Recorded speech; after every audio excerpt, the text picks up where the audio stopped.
What's up, everybody? This is Carolina Mike, your host for SharePoint in 60 Seconds, the channel where you can get the information you need in the first 60 seconds. And if you want the gory details, stick around for step-by-step tutorial. Today, we're going to learn how to use metadata in a SharePoint document library to send out reminders to your end users. Stick around! I'm a SharePoint expert, play with data extra, careful with my hands cause I gotta use them for work. Yeah, I'm a big old nerd, I like maple syrup, on my pancakes, I don't care what you heard. Alright everyone, real quick, thank you so much for your support. We are growing each and every day and it's all because of you. Please like and subscribe and share with someone who you think might find some value. First, you're going to make sure you go into your document library and you're going to add a date column. That's right, just a date column. You have to have a date for this thing to work. After you've got your date column, go to Power Automate, or Automate rather, click the drop down, and select that field that you created, the date field, or whichever date field you want to create the reminder for, and then follow the steps from Power Automate, or Automate rather, and then you'll be good to go. On with the step-by-step tutorial. I've already gone ahead and created a date column here. It's called Order Place. We've got a date column. There's nothing in it yet, but that's okay.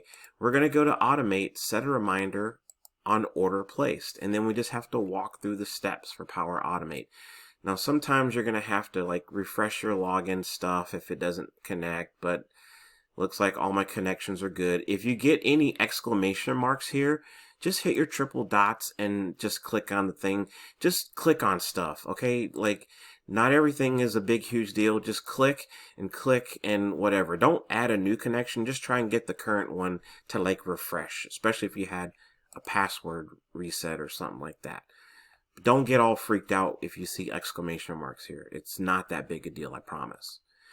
And then you're going to click on continue. Get an email reminder. Remind me this many days in advance. There you go. Okay, so this would be a weird name for that column. It should probably be like call customer to get payment.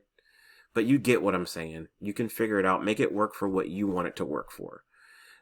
So remind me this days in advance. So it'll remind you before the date actually happens. And we couldn't set a reminder prior to the order being placed because that would be clown shoes. So what'll happen now is for whatever date is entered in here, when it's one day before, somebody's going to get an email, and I'm pretty sure it's me because I'm the one that created the reminder. So technically speaking, each person could do that.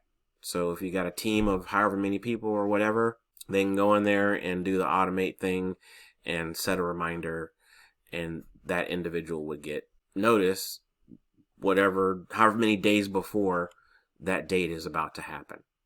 So there you go. Sorry for the weird naming of the date column, but I hope you get the idea.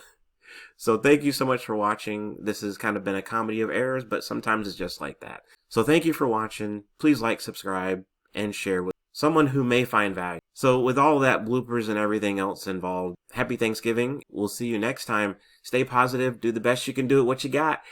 And SharePoint rocks, and so do you and you and you. See you next time. I'm a SharePoint expert, play with data extra, careful with my hands cause I gotta use them for work. Yeah, I'm a big old nerd, I like maple syrup, on my pancakes, I don't care what you heard.